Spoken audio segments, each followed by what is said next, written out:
Nesobola Uganda empya erwawo okukanika naye engeri gyeri yakabaka katugirinde.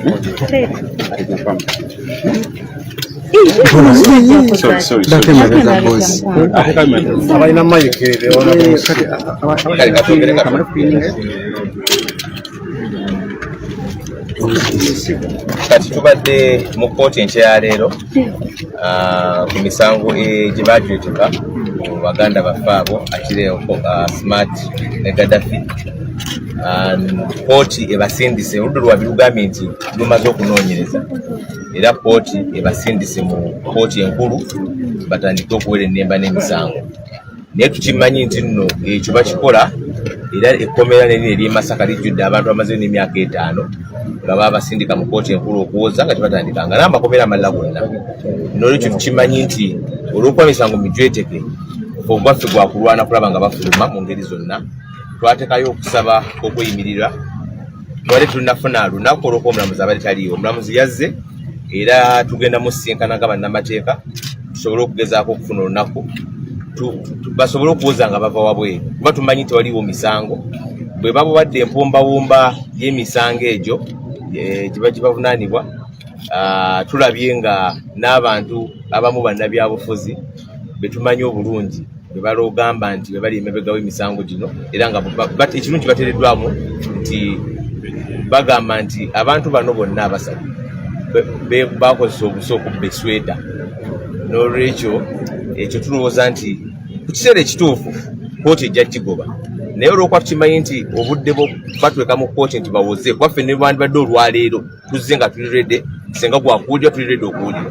Naye tukuba tumanyi nti misango gy'abyabufuzi mijweteke tugenda kugeza kukozesa amakubo gonna ewamu ne ssaabawabi wa gavumenti naye tumusaba ofiisi eremekerawo okukozesebwa nga omupiira ogw'okuzannyisa ng'abantu baagala okubakweka mu makomera. We were here this morning for the frivolous case against our comrades. The state has summed up its evidence. It has said that it's now ready for trial. And even when we are coming as the defense team, we were ready for the trial because we were even ready yesterday. And they have been committed to the High Court for hearing of their case. However, we know the situation in this country that prisons everywhere are full of people who were committed even 6 years ago and they have never been taken before a judge for trial. So we know that whereas they're innocent, we don't want them to spend another 5 years awaiting to prove their innocence. So we applied for bail weeks ago. We had not yet been availed a date. We are, as the team, we are going to try to meet the relevant officers to see that we get a hearing date for the bail application because we know now that the station has a judge. And we hope that it can be fixed soon. And other ways in which these charges can be dropped, we shall start to try them. However, the office of the DPP needs to stop being used as a tool for political persecution. Even if you read the summary of the case they have used, that you can't imagine that over 4 people connived or used the force to steal a sweater from a person.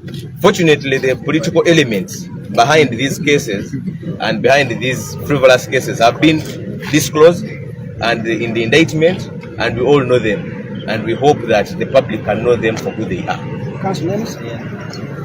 Agange, some ways.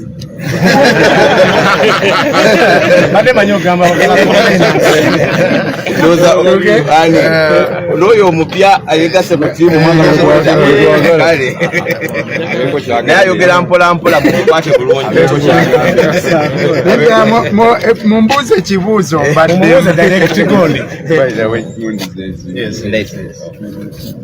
Now that the suspects have been committed to High Court, yes. What is now your steps you are taking as the defense counsel? Thank you. In the first place, it is the prosecution to take lead. It is supposed to ensure that the case is fixed for plea taking. Our clients could not take plea before Chief Magistrate because the Chief Magistrate's Court has no jurisdiction over such offences. And I assume that in the next hearing, our clients will be taken through plea taking, and then later we shall demand that the prosecution disclosed to us. All the documentary evidence they intend to rely on, you know, it's a prerequisite that before trial commences, the prosecution must provide all documents they intend to rely on in the course of trial. So we expect them to disclose soon. And if they don't, we shall demand. You know, justice should not only be done, but it must be done within the shortest time possible. Justice delayed is justice denied. Any other? Mpozi mu Uganda bannaffe bonna abazze wano tubadde tusaba okubategeeza nti olwaleero tubadde mu kooti, omulamuzi aweereza abasibe mu kooti enkulu. Kino kitegeeza nti oludda oluwaabi lumaliriza kye bayita okunoonyereza kwabwe era ne bawumbawumba obujulizi bwe bagenda okwesigamako. Bwe batyo ne bagamba nti bali ready okusindika abasibe bagende mu high court, olwo oluvannyuma batandike okuwozesebwa.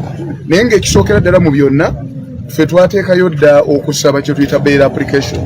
Abasibe baffe bano emirundi mingi nnyo bayinza okugamba bwe